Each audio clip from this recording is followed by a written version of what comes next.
এদিকে ব্যালট ছিনতাই, জাল ভোট এবং বিচ্ছিন্ন সংঘর্ষের মধ্য দিয়ে শেষ হলো উপজেলার প্রথম ধাপের ভোট।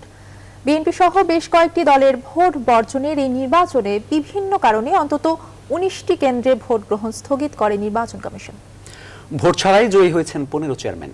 নিরুত্তাপ এই নির্বাচনেও রাতে ব্যালটে সিল মারার অভিযোগে সিরাজগঞ্জে আটক হয়েছেন স্বয়ং নির্বাচন কর্মকর্তাও। প্লাবন রহমানের রিপোর্টে বিস্তারিত।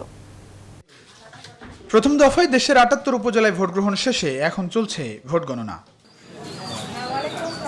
বিএনপি সহ বেশ কয়েকটি দলের ভোট বর্জনে এবারের উপজেলা নির্বাচনের লড়াই বলতে আওয়ামী লীগের প্রতিদ্বন্দ্বিতা, এরপরও নানা অনিয়মের ছবি। নীলফামারীর ডিমলা ইসলামিয়া কলেজ কেন্দ্র নির্বাচন কর্মকর্তাদের সহায়তায় জাল ভোট দেওয়ার সময় জড়িতদের হাতে নাতে ধরেন উপজেলা নির্বাহী কর্মকর্তা।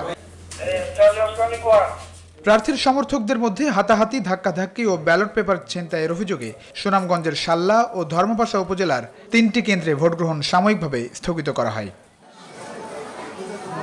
এদিকে সিরাজগঞ্জে ভোট গ্রহণের আগেই শনিবার রাতে ব্যালটে সিল মারার অভিযোগ স্থগিত করা হয় সিরাজগঞ্জ পৌরসভার মাহমুদপুর সরকারি প্রাথমিক বিদ্যালয় কেন্দ্রের ভোট গ্রহণ। আটক করা হয় কেন্দ্রের প্রিজাইডিং অফিসার ও তার ২ সহকারী প্রিজাইডিং অফিসারকে।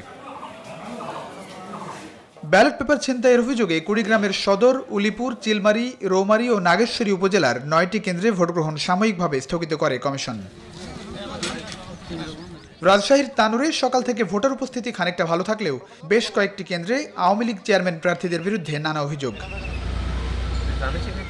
আর গোদাগাড়িতে ভোটার উপস্থিতি ছিল অনেকাংশে কম।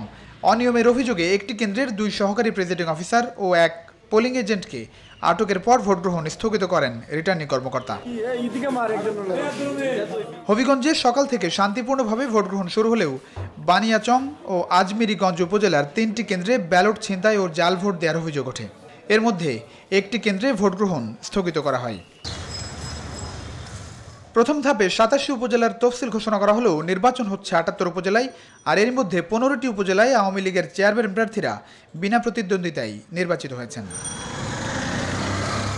প্লাবন রহমান, নিউজ 24।